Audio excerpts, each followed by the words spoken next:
Why did I make Monday story time days?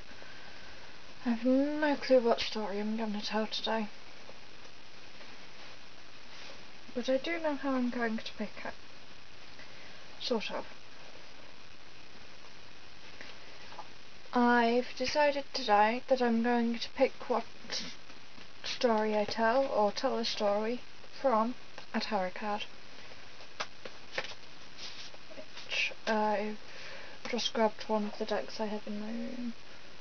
I think it's actually the only deck of tarot cards I have in my room.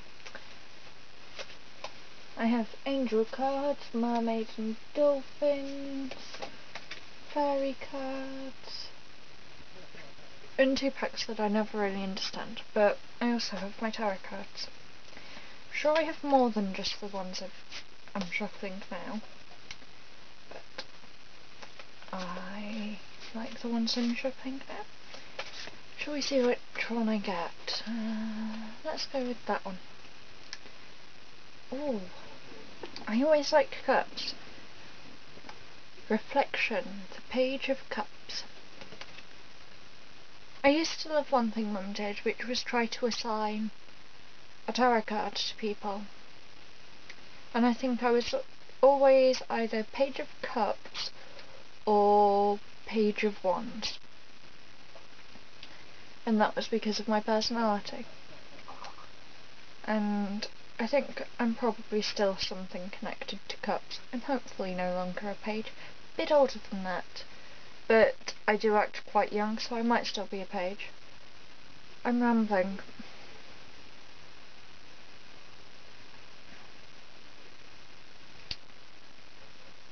And I have no idea what to say. Once upon a time, there was a boy who loved wearing blue. Any clothes, if he could manage to afford the dye, he would dye them blue, sooner or later. And his leg disappears. That's really weird, I've not noticed it before. He's kneeling, but no, that's before his knee. Before his knee, his leg just disappears. A disabled lad, apparently. Nope, I can see no sign of his leg. How odd. Even if it went backwards, it would be there before the tree. And every day, this lad went to the book to try and find out advice and find out what he should be doing with his life. He'd more just talk to himself while he was there. He'd be getting water, sometimes just for a drink, sometimes for a stew that he was helping to make, sometimes for something else, maybe helping out in the forge.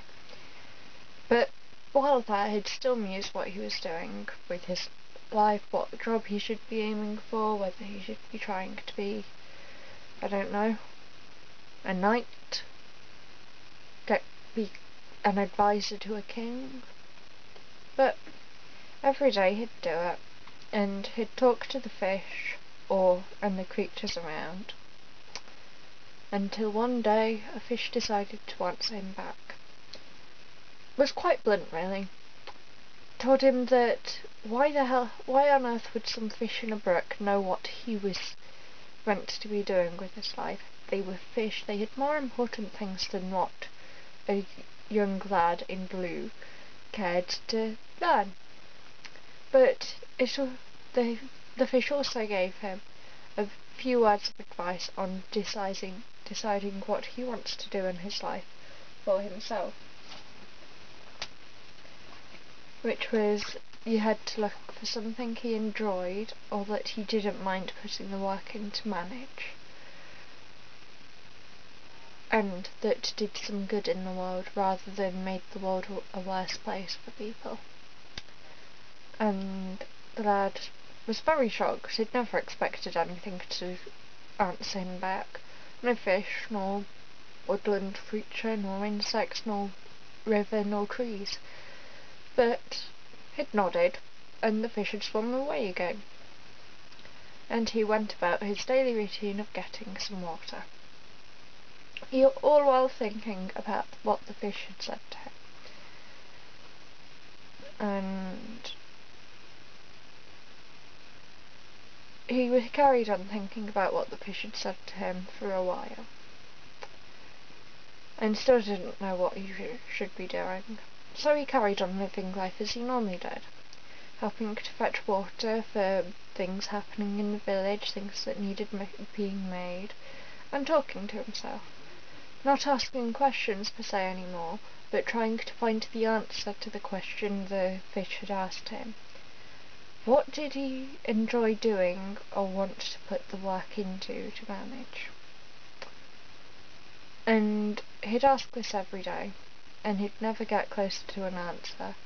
He got known around the village as fairly odd, because he spoke to himself about fish and tried to answer questions made by fish. But he still thought, and went about his life.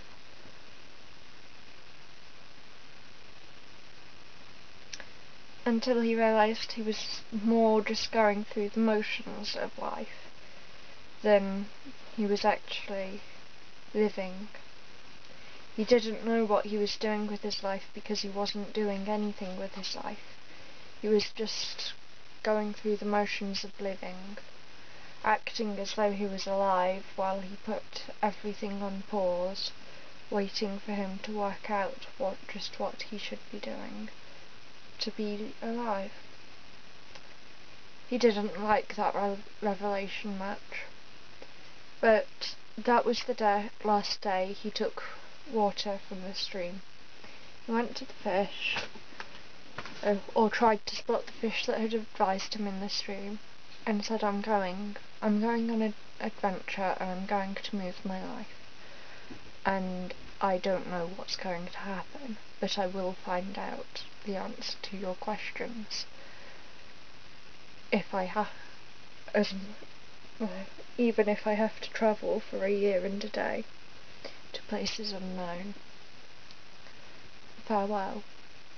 The people at the village were shocked because he'd fetched no water that day. He walked back home with the goblet he often used to fetch water, and packed his things, packed his bag, put it over his shoulder, and walked. And that is the end of the story today.